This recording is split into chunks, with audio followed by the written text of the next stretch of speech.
Hello. Welcome to market discussion of the day. Today, March 30th, 2026, Monday ആണ്, പുതിയൊരു വീക്കാണ്. So പുതിയൊരു വീക്കിലോട്ട് പോകുന്നതിന് മുന്നേ ആയിട്ട് നമ്മുടെ പുതിയ ബാച്ച് ഇന്നാണ് സ്റ്റാർട്ട് ചെയ്യുന്നത്. രാത്രി 8:30 മണിക്കാണ് ക്ലാസ് നടക്കുന്നത്. ബിഗിനർ ലെവലിലുള്ള എല്ലാ ആൾക്കാർക്കും ഒരു ബേസിക്സ് നല്ല രീതിയിൽ മനസ്സിലാക്കാൻ പറ്റുന്ന ഒരു കോഴ്സായിരിക്കും. 7 ദിവസത്തെ ക്ലാസ് ആയിരിക്കും. രാത്രി 8:30 മണിക്ക് തൊട്ട് 9:30 മണി വരെ 1 മണിക്കൂർ വെച്ചിട്ടുള്ള ക്ലാസ് ആയിരിക്കും നടക്കുന്നത്. സോ ഈ ഒരു ക്ലാസ്സിൽ ജോയിൻ ചെയ്യാനായിട്ട് ഓഫർ പ്രൈസിൽ നമ്മൾ 99 റുപ്പീസിനാണ് ഈ ഒരു കോഴ്സ് കൊടുക്കുന്നത്. അതിനകത്ത് ജോയിൻ ചെയ്യാൻ താല്പര്യമുള്ള ആൾക്കാർക്ക് എൻ്റെ ഡിസ്ക്രിപ്ഷൻ ബോക്സിൽ നമ്പർ ഉണ്ടാവും. മെസ്സേജ് അയച്ചു കഴിഞ്ഞാൽ ബാക്കി കാര്യങ്ങൾ ഞാൻ കോർഡിനേറ്റ് ചെയ്യുന്നതായിരിക്കും. എടുത്ത് ഓർമ്മിപ്പിച്ച് പോവുകയാണ്. Okay, so coming to market discussion, coming to fundamental side. So നമുക്കൊരു മൺഡേയിൽ നമ്മൾ എന്താണ് ആദ്യമേ ഫണ്ടമെൻ്റൽസ് ആയിരിക്കും പറഞ്ഞു പോകുന്നത്. അതിനുശേഷം നമുക്ക് ടെക്നിക്കൽ റേഞ്ച് പറഞ്ഞു പോവുകയും ചെയ്യാം. ഓക്കെ, സോ ഫണ്ടമെൻ്റൽ സൈഡിലോട്ട് വരുമ്പോൾ നമുക്ക് ആക്ച്വലി എന്താണ് നമുക്കറിയാം ഏപ്രിൽ 6 വരെയാണ് US ഇറാന് കൊടുത്തിട്ടുള്ള ടൈം എന്ന് പറയുന്നത് അല്ലേ. സോ ആ ഒരു സമയത്തിന് മുന്നേ ആയിട്ട് ഒരു പൊട്ടൻഷ്യൽ സ്ട്രൈക്കുകളും ഉണ്ടാകില്ല. ഒരു എക്സ്റ്റെൻഡ് ചെയ്ത് കൊടുത്തു ഏപ്രിൽ 6 വരെ. അതുകൊണ്ടിട്ട് തന്നെ മാർക്കറ്റ് എന്താ പറയുക, ഒരു അൺസർട്ടൺ സിറ്റുവേഷനിലാണ് ആക്ച്വലി. വേൾഡ് മൊത്തം എന്തായി തീരും എന്നൊക്കെയുള്ള കാര്യങ്ങൾ നമുക്കറിയാത്തൊരു കാര്യമാണ് അല്ലേ. സോ അതുകൊണ്ടിട്ട് തന്നെ അൺസർട്ടനിറ്റി ആയതുകൊണ്ടിട്ട് തന്നെ എന്ത് സംഭവിച്ചു, നമ്മുടെ ഡോളർ നല്ല രീതിയിൽ സ്ട്രോങ് ആയിക്കൊണ്ടിരിക്കുന്നു. ഓക്കെ, കാരണം ആൾക്കാർ ഡോളറിലാണ് കൂടുതൽ ഇൻവെസ്റ്റ് ചെയ്യുന്നത് ഇപ്പം. ഓക്കെ, നേരത്തെയൊക്കെ വാർ വരുന്ന സമയത്ത് ഗോൾഡിലായിരുന്നു ഇൻവെസ്റ്റ് ചെയ്ത്, ഇപ്പോൾ ഡോളറിൽ ഇൻവെസ്റ്റ് ചെയ്തു എന്നുള്ളൊരു കാര്യമാണ് നമ്മൾ മനസ്സിലാക്കേണ്ടത്. ഗോൾഡ് ഭയങ്കര വോളറ്റൈലായിരുന്നു. ഇന്ന് രാവിലെ ഓൾമോസ്റ്റ് 4494 നിന്ന് സ്റ്റാർട്ട് ചെയ്ത് രാവിലെ തന്നെ മാർക്കറ്റ് താഴെ 4412-17 ലെവലിലോട്ടൊക്കെ മാർക്കറ്റ് പോയിട്ടുണ്ടായിരുന്നു. പിന്നീട് ഓൾമോസ്റ്റ് 10% ബൗൺസ് ബാക്ക് ചെയ്ത് തിരിച്ച് മുകളിലോട്ട് പോയി ഇപ്പോൾ 4523 മാർക്കറ്റ് നിൽക്കുന്നുണ്ട് എന്നുള്ളൊരു കാര്യം നമുക്ക് മനസ്സിലാക്കാം. ഓക്കെ, കാരണം ഉറപ്പായിട്ടും വാർ ആയതുകൊണ്ടിട്ട് തന്നെ ഒരു എന്താ പറയുക, ഒരു അൺസർട്ടൺ സിറ്റുവേഷൻ ആയതുകൊണ്ടിട്ട് തന്നെ എന്താണ് സംഭവിക്കുന്നതെന്ന് നമുക്ക് ആക്ച്വലി പറയാൻ പറ്റത്തില്ല. അതുകൊണ്ടിട്ട് തന്നെ ഇന്ന് തിങ്കളാഴ്ച ആയതുകൊണ്ടിട്ട് തന്നെ മാർക്കറ്റ് ഇന്ന് ഗോൾഡിൻ്റെ മാർക്കറ്റിൽ നിന്ന് പ്രത്യേകിച്ചും ഒന്ന് മാറി നിൽക്കുന്നത് ബെറ്റർ ആയിട്ടുള്ളൊരു കാര്യമായിരിക്കും. കാരണം മൺഡേയ്സിലാണ് അൺഎക്സ്പെക്റ്റഡ് ആയിട്ടുള്ള കാര്യങ്ങൾ നടക്കാറുള്ളത് അല്ലേ. സോ ഇന്ന് രാവിലെ തന്നെ അൺഎക്സ്പെക്റ്റഡ് ആയിരുന്നു മാർക്കറ്റിൻ്റെ മൂവ്മെൻറ്റ്. 4420 പോകും, വീണ് കിട്ടും എന്നുള്ള കാര്യം ഞാനെനിക്ക് ഒരിക്കലും പ്രതീക്ഷിച്ചിട്ടില്ലായിരുന്നു. ഓക്കെ, പക്ഷേ മാർക്കറ്റ് അങ്ങനെ പോയി. അതുകൊണ്ടിട്ട് തന്നെ നമുക്കൊരു ഇന്ന് മാറി നിന്നിട്ട് നമുക്ക് നാളെ ട്രേഡ് ചെയ്യുന്നതായിരിക്കും ഗോൾഡിൽ കുറച്ചുകൂടെ ബെറ്റർ ആയിട്ടുള്ള ഒരു കാര്യം എന്നുള്ളത് ഞാൻ എടുത്ത് പറഞ്ഞു പോവുകയാണ്. എന്നാലും നമ്മളുടെ ഇമ്പാക്റ്റും കാര്യങ്ങളും എല്ലാം നമ്മൾ പറയുന്നുണ്ട്, നമ്മുടെ റേഞ്ചും കാര്യങ്ങളും എല്ലാം അനലൈസ് ചെയ്തിട്ടുള്ള റേഞ്ചും കാര്യങ്ങളും ഒക്കെ പറയുന്നുണ്ട്. പക്ഷേ അതിൻ്റെ അകത്ത് തന്നെ നിൽക്കും എന്നുള്ളതിനകത്ത് എന്താ പറയുക, ഒരു ഉറപ്പും ഇല്ലാത്തൊരു സിറ്റുവേഷനിൽ കൂടെയാണ് നമ്മൾ കടന്നു പോകുന്നത്. ഓക്കെ, സോ ബേസിക്കലി നമ്മൾ എക്കണോമിക്സ് എന്താ പറയുക, എക്കണോമിക് പരമായിട്ടുള്ള കാര്യങ്ങൾ നോക്കിക്കഴിഞ്ഞാൽ ഇൻഫ്ലേഷൻ ഭയങ്കര കൂടുതലായിട്ട് നിൽക്കുന്നു. ഓക്കെ, സോ എന്താ പറയുക, സോ US പ്രൈസ് കൂടുന്നു. അപ്പോൾ അങ്ങനെയൊക്കെ ഒരുപാട് കാര്യങ്ങൾ നടക്കുന്നുണ്ട്. അതേപോലെ തന്നെ ഇൻട്രസ്റ്റ് റേറ്റ് കട്ട് ചെയ്യത്തില്ല എന്നുള്ളൊരു കാര്യം കഴിഞ്ഞ ഇൻട്രസ്റ്റ് റേറ്റ് ഡിസിഷന് ശേഷമാണല്ലോ ഗോൾഡ് ഇത്രയും 5200 കിടന്ന ഗോൾഡ് 4100 വരെയൊക്കെ വന്നതല്ലേ. സോ ഇൻട്രസ്റ്റ് റേറ്റ് എന്തായാലും കുറയ്ക്കത്തില്ല, ഒരു വട്ടം മാത്രമേ ഈ വർഷം കുറയ്ക്കുള്ളൂ എന്നുള്ളൊരു കാര്യം തന്നെയാണ് പറയുന്നത്. അത് ഡോളറിനെ ശക്തിപ്പെടുത്തുകയും ഗോൾഡിനെ വീക്ക് ചെയ്യുകയും ചെയ്യുന്നു. കാരണം ഡോളറിന് ഇൻട്രസ്റ്റ് കിട്ടും ഡോളർ വാങ്ങുന്നതിലൂടെ, പക്ഷേ ഗോൾഡ് വാങ്ങി ഹോൾഡ് ചെയ്യുന്നതിലൂടെ ഇൻട്രസ്റ്റ് കിട്ടില്ല എന്നുള്ളൊരു കാര്യം മനസ്സിലാക്കുക. സോ അതേപോലെ തന്നെ ഓയിലിൻ്റെ പ്രൈസ് കൂടി തന്നെ നിൽക്കുന്നു. 98 to 102 റേഞ്ചിലാണ് നമ്മളുടെ ഓയിലിൻ്റെ പ്രൈസ്. നമുക്ക് ഓയിലിൻ്റെ പ്രൈസ് എന്താ പറയുക, നോക്കിക്കഴിഞ്ഞാൽ ഓൾമോസ്റ്റ് 98-102 റേഞ്ചിൽ കിടന്ന് നിൽക്കുന്നു എന്നുള്ളൊരു കാര്യവും നമുക്ക് മനസ്സിലാക്കാം അല്ലേ. സോ അതുകൊണ്ടിട്ട് തന്നെ അതിനകത്ത് ഡയറക്റ്റ്ലി അഫക്റ്റ് ചെയ്യുന്ന യൂറോ USDയും GBP USD ആണ്. കാരണം ആ GBP USD ആയിക്കോട്ടെ, യൂറോപ്യൻ യൂണിയൻ ആയിക്കോട്ടെ, ഇവരെല്ലാവരും എന്താ പറയുക, ഒരുപാട് എനർജി ഇമ്പോർട്ട് ചെയ്യുന്ന കൺട്രീസ് ആയതുകൊണ്ടിട്ട് തന്നെ GBPയും യൂറോയും നല്ല രീതിയിൽ എന്താ പറയുക, ഒരു കറക്ഷന് പോയിക്കൊണ്ടിരിക്കുന്നു എന്നുള്ളൊരു കാര്യം കൂടെ നമുക്ക് മനസ്സിലാക്കി പോവുക. ഓക്കെ, സോ ഇതൊക്കെയാണ് എനിക്ക് നമ്മുടെ പൊളിറ്റിക്കൽ ലെവലിൽ നിന്നും എക്കണോമിക് പരമായിട്ടും കാര്യങ്ങൾ പറയാനായിട്ടുള്ളത്. നമുക്ക് ഈ തിങ്കളാഴ്ച ആയതുകൊണ്ട് തന്നെ നമുക്ക് കലണ്ടർ ബേസ് ചെയ്തിട്ടുള്ള ന്യൂസുകൾ എന്തെങ്കിലും ഉണ്ടോ എന്നുള്ള കാര്യം ജസ്റ്റ് ഒന്ന് ചെക്ക് ചെയ്ത് നോക്കാം. ഓക്കെ, സോ ഫോറക്സ് ഫാക്ടറി നമ്മൾ എടുത്തിട്ട് നമുക്ക് ഇന്ന് നമ്മളുടെ ന്യൂസുകൾ നോക്കിക്കഴിഞ്ഞാൽ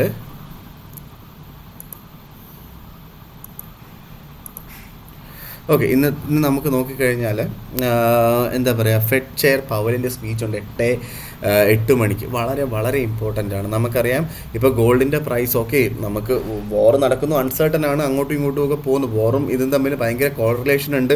പക്ഷേ എന്നിരുന്നാലും ഫെഡിൻ്റെ റേറ്റ് ഡിസിഷന് ശേഷമാണ് മാർക്കറ്റ് ഇത്രയും വോളറ്റൈൽ ആയെന്നുള്ളൊരു കാര്യം മനസ്സിലാക്കുക. സോ ഫെഡ് ചെയർ പവലിൻ്റെ സ്പീച്ച് ഇന്ന് 8 മണിക്കുണ്ട് എന്നുള്ളൊരു കാര്യം മറക്കാതിരിക്കുക. ഇന്ന് 8 മണിക്ക് മുന്നേ ആയിട്ട്, മിനിമം ഒരു 5 മണിക്ക് മുന്നേ ആയിട്ടൊക്കെ മാർക്കറ്റിൽ നിന്ന് മാറി നിൽക്കുന്നത് ബെറ്റർ ആയിട്ടുള്ളൊരു ഓപ്ഷൻ ആയിരിക്കും, പ്രത്യേകിച്ച് ഗോൾഡിൻ്റെ കൗണ്ടറിൽ നിന്ന്. ഓക്കെ, എന്ത് വേണമെങ്കിലും സംഭവിക്കാം. അതുകൊണ്ടിട്ട് തന്നെ ഫെഡ് ചെയർ പവലിൻ്റെ സ്പീച്ച് സീരിയസ് ആയിട്ട് എടുക്കാം. ഓക്കെ, സോ അതേപോലെ നാളെ നമ്മൾ നോക്കുകയാണെങ്കിൽ നമുക്ക് നാളത്തേക്ക് എന്താ പറയുക, JPYയിൽ നിന്ന് അൺഎംപ്ലോയ്മെൻറ്റ് റേറ്റ് വരുന്നുണ്ട്. രാത്രി 1:30 മണിക്ക് FOMC മെമ്പറിൻ്റെ സ്പീച്ച് ഉണ്ട്. ഓക്കെ, അൺഎംപ്ലോയ്മെൻറ്റ് റേറ്റ് വരുന്നത് രാവിലെ 5 മണിക്കാണ് കേട്ടോ. നാളെ രാവിലെ 5 മണിക്കാണ് അൺഎംപ്ലോയ്മെൻറ്റ് റേറ്റ് JPYയിൽ വരുന്നത്. അത് ഡയറക്റ്റ്ലി JPYനെ അഫക്റ്റ് ചെയ്യുന്നൊരു കാര്യം കൂടെയാണ്. ഓക്കെ, സോ പിന്നീട് നമ്മൾ നോക്കിക്കഴിഞ്ഞാൽ ഇമ്പോർട്ടൻ്റ് ആയിട്ട് നോക്കേണ്ട ന്യൂസുകൾ, ഗോൾഡ് ജോബ് ഓപ്പണിങ്ങിൻ്റെ ന്യൂസ് ഉണ്ട്. അത് ഭയങ്കരമായ ഇമ്പോർട്ടൻസ് ഒന്നുമില്ല. CB കൺസ്യൂമർ കോൺഫിഡൻസും അത്യാവശ്യം കുഴപ്പമില്ലാത്തൊരു ന്യൂസാണ്. നാളെ ഒരു US സെഷൻ സമയമാകുമ്പോൾ ജസ്റ്റ് ഒന്ന് എന്താ പറയുക, കെയർഫുള്ളായിട്ടിരുന്നാൽ മതിയാവും എന്നുള്ളത് മാത്രമാണ് എനിക്ക് പറഞ്ഞു പോകാനായിട്ടുള്ളത്. പക്ഷേ USD JPYയിൽ ഇന്ന് പൊസിഷൻസ് ഹോൾഡ് ചെയ്യാതിരിക്കുന്നതായിരിക്കും ബെറ്റർ. കാരണം അവിടുന്ന്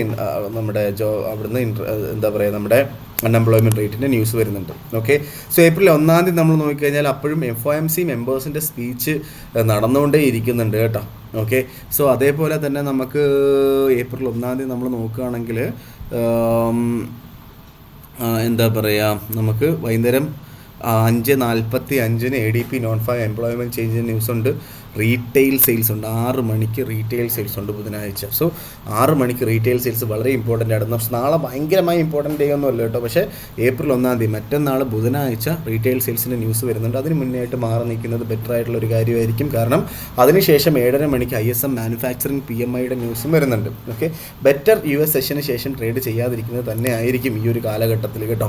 ഓക്കെ, സോ നമ്മൾ വ്യാഴാഴ്ച നമ്മൾ നോക്കിക്കഴിഞ്ഞാൽ വ്യാഴാഴ്ച നമുക്ക് വൈകുന്നേരമുള്ള അൺഎംപ്ലോയ്മെൻറ്റ് ക്ലെയിം മാത്രമേ ഉള്ളൂ, ഇനിഷ്യൽ ജോബ്ലെസ് ക്ലെയിം എന്ന് പറയുന്ന ന്യൂസ്. അത് ഭയങ്കരമായ വോളറ്റാലിറ്റി ഒന്നും ഉണ്ടാക്കത്തില്ല. പക്ഷേ ഉറപ്പായിട്ടും ആ ഒരു ടൈമിൽ ഒരു ചെറിയൊരു വോളറ്റാലിറ്റി ഉണ്ടാക്കാനായിട്ടുള്ള പോസിബിലിറ്റി കൂടുതലാണ് എന്നുള്ളൊരു കാര്യം മനസ്സിലാക്കുക. വെള്ളിയാഴ്ച നമുക്ക് എന്താ പറയുക, നമ്മുടെ അൺഎംപ്ലോയ്മെൻറ്റ് നോൺ ഫാം പേറോളിൻ്റെ ന്യൂസ് വരുന്നുണ്ട് എന്നുള്ളൊരു കാര്യം മറക്കാതിരിക്കുക. Okay, so non farm payroll എല്ലാ മാസത്തിനെയും ഫസ്റ്റ് വെള്ളിയാഴ്ചയാണ് വരുന്നത്. അതുകൊണ്ടിട്ട് തന്നെ നോൺ ഫാം പേറോൾ ഈ വെള്ളിയാഴ്ച വരുന്നുണ്ട്. സോ ഈ ആഴ്ചത്തെ താരം നോൺ ഫാം പേറോളാണ്. വെള്ളിയാഴ്ച വൈകുന്നേരത്തിന് മുന്നേ ആയിട്ടൊക്കെ ട്രേഡ് നിർത്തിക്കോണം. ബുധനാഴ്ച ഓപ്ഷണലാണ്, വേണമെങ്കിൽ ഒരു വൈകുന്നേരത്തിന് മുന്നേ ആയിട്ടൊക്കെ മാറി നിൽക്കുന്നത് സേഫ് ആയിരിക്കും. ഓക്കെ, പക്ഷേ എന്താ പറയുക, നിർബന്ധമില്ല. റീറ്റെയിൽ സെയിൽസ് ആണ്, പക്ഷേ ഉറപ്പായിട്ടും വലിയ രീതിയിലുള്ള മാറ്റം ഉണ്ടാവും. സേഫായിട്ട് കളിക്കണം എന്നുള്ള ആൾക്കാർക്ക് ഒരു 4 മണി ഇന്ത്യൻ ടൈം 5 മണി 4 മണിക്ക് മുന്നേ ആയിട്ട് ട്രേഡ് അവസാനിപ്പിച്ച് നിങ്ങൾക്ക് ഇരിക്കാം. ഇന്നും വളരെ ഇമ്പോർട്ടൻ്റ് ആണ്. കാരണം ജെറോം പവലിൻ്റെ സ്പീച്ച് ഉണ്ട്. അത് 8 മണിക്കാണ് സ്പീച്ച്. രാത്രി ഒരു 6 മണിക്ക് മുന്നേ ആയിട്ടൊക്കെ മാറി നിൽക്കുന്നത് ബെറ്റർ ആയിട്ടുള്ളൊരു കാര്യമായിരിക്കും. ഓക്കെ, സോ വ്യാഴാഴ്ചയും ചൊവ്വാഴ്ചയും വലിയ കുഴപ്പമില്ല. പക്ഷേ ഈ ആഴ്ച ടോട്ടലി ഒരു എന്താ പറയുക, ഒരു ഫണ്ടമെൻ്റൽ വീക്കാണ് എന്നുള്ളൊരു കാര്യം മനസ്സിലാക്കുക. കഴിഞ്ഞ ആഴ്ച ഒരു ഫണ്ടമെൻ്റൽ വീക്ക് അല്ലായിരുന്നു. സോ ഇത്രയും പൊളിറ്റിക്കലായിട്ടുള്ള ഇത്രയും വലിയ ഇഷ്യൂസ് നടക്കുന്നതിൻ്റെ കൂടെ ഫണ്ടമെൻ്റലി ഇത്രയും ന്യൂസ് വരുന്നു എന്നുള്ളൊരു കാര്യം നമ്മൾ മനസ്സിലാക്കി വേണം നമ്മൾ ട്രേഡിലോട്ട് ഇറങ്ങാനായിട്ട്. ഉറപ്പായിട്ടും ഒരു ബിഗിനർ എന്നുള്ള നിലയ്ക്ക് നിങ്ങൾ ഇതെല്ലാം കൺസിഡർ ചെയ്ത് വേണം ട്രേഡിലോട്ട് ഇറങ്ങാനായിട്ട്. ഓക്കെ, സോ ഇന്നത്തെ ടെക്നിക്കൽ കാര്യത്തിലോട്ട് നമ്മൾ പോകുമ്പോൾ, ടെക്നിക്കൽ ഇന്ന് നമുക്ക് ഫസ്റ്റ് ഓഫ് ഓൾ നമുക്ക് USD JPYയിൽ നിന്ന് തന്നെ എല്ലാ ദിവസവും സ്റ്റാർട്ട് ചെയ്യുന്നത് പോലെ തന്നെ USD JPYയിൽ നിന്ന് തുടങ്ങാം. USD JPY ഇന്ന് രാവിലെ 160.45 പോയിട്ടുണ്ടായിരുന്നു അല്ലേ. നമ്മൾ 160 അവിടെ നിന്ന് സെല്ല് ചെയ്യാൻ പറഞ്ഞിട്ടുണ്ടായിരുന്നു JPY. അവിടെ ചെയ്യുന്ന ആൾക്കാർ 160.60 മുകളിലാണ് സ്റ്റോപ്പ് ലോസ് വെക്കാൻ പറഞ്ഞത്. എല്ലാവരും പ്രോഫിറ്റിലാണ് എന്ന് വിശ്വസിക്കുന്നു. ഓക്കെ, സോ ഇന്നത്തെ കറണ്ട് റേഞ്ച് നമ്മൾ നോക്കുകയാണെങ്കിൽ 158 പുതിയ ആൾക്കാരാണെങ്കിൽ ഇത് നോട്ട് ഡൗൺ ചെയ്ത് വെച്ചോ. 158.80 to 160.50 ആണ് ഇന്നത്തെ ഒരു ടെക്നിക്കൽ റേഞ്ച് നമ്മുടെ USD JPYയിൽ പറയാനായിട്ടുള്ളത്. ട്രെൻഡ് പറയുകയാണെങ്കിൽ സ്ട്രോങ് അപ് ട്രെൻഡാണ് നമുക്ക് കാണിക്കുന്നത്. ഓക്കെ, സോ കറണ്ട് പ്രൈസ് 159.657 നിൽക്കുന്നു ഇപ്പോൾ. സോ ബേസിക്കലി നമുക്കൊരു ബൈ അറ്റ് ഡിപ്പ് എന്ന് പറയുന്ന ഒരു പ്രോസസ്സാണ് നമുക്ക് JPYയിൽ ചെയ്യാനായിട്ടുള്ളൂ. അത് 159, 159.1, 159.2 റേഞ്ചിൽ നമുക്ക് വേണമെങ്കിൽ ബൈ ചെയ്ത് മുന്നോട്ട് പോകാം. 158.40 താഴെ സ്റ്റോപ്പ് ലോസ് വെക്കുക. ടേക്ക് പ്രോഫിറ്റ് നമുക്ക് 1:1.5 റേഷ്യോയിലോ അല്ലെങ്കിൽ ഈവൻ 160.40 അല്ലെങ്കിൽ 160 റേഞ്ചിൽ നമുക്ക് ടേക്ക് പ്രോഫിറ്റ് വെച്ച് പോകുന്നത് കൊണ്ടിട്ടും തെറ്റില്ലാത്ത കാര്യമാണ് നമ്മുടെ USD JPYയിൽ. ഓക്കെ, നേരെ നമ്മളുടെ GBP USDയിലോട്ട് പോകാം. GBP USD നമുക്ക് 1.3277 നിൽക്കുന്നു. ഓക്കെ, സോ മാർക്കറ്റ് ബേസിക്കലി ഇന്നത്തെ റേഞ്ച് നമ്മൾ നോക്കുകയാണെങ്കിൽ 1.3200 to 1.3350 വരെയാണ് ഇന്നത്തെ റേഞ്ച് മാക്സിമം പോകാനായിട്ടുള്ള പോസിബിലിറ്റി ഉള്ളൂ. ഒരു ഡൗൺ ട്രെൻഡ് തന്നെയാണ് GBP USDയിൽ ഉള്ളത്. അതിൻ്റെ വൺ ഓഫ് ദ റീസണും എന്താണ്, അവരുടെ നടക്കുന്ന ഇപ്പം ഓയിലിൻ്റെ പ്രൈസ് കൂടുന്നതിനനുസരിച്ച് അവിടെ ഇമ്പോർട്ട് ചെയ്യുന്ന ഒരു പ്രോഡക്റ്റാണ് അല്ലേ എനർജി എന്ന് പറയുന്നത്. സോ അതുകൊണ്ടിട്ട് തന്നെ യൂറോ USDയും GBP USDയും ഡൗൺ ട്രെൻഡ് ആണ് ബേസിക്കലി കാണിക്കുന്നത്. സോ സെൽ എൻട്രി ആണ് എനിക്ക് പറയാനായിട്ടുള്ളത്. 1.3300 അവിടെ നിന്ന് സെല്ല് ചെയ്യുന്ന ആൾക്കാർ 1.3210 അവിടെ TP വെച്ച് 1.3360 മുകളിലായിട്ട് സ്റ്റോപ്പ് ലോസ് വെക്കുക എന്നുള്ളൊരു കാര്യമാണ് എനിക്ക് GBP USDയിൽ പറയാനായിട്ടുള്ളത്. നേരെ നമ്മൾ യൂറോ USD വരാം. യൂറോ USD നല്ല രീതിയിലൊരു ഡൗൺ ട്രെൻഡ് കാണിച്ചു. ഇപ്പോൾ 1.1500 എന്ന് പറയുന്ന പ്രോപ്പറായിട്ടൊരു സപ്പോർട്ടാണെന്ന് നമുക്കറിയാം.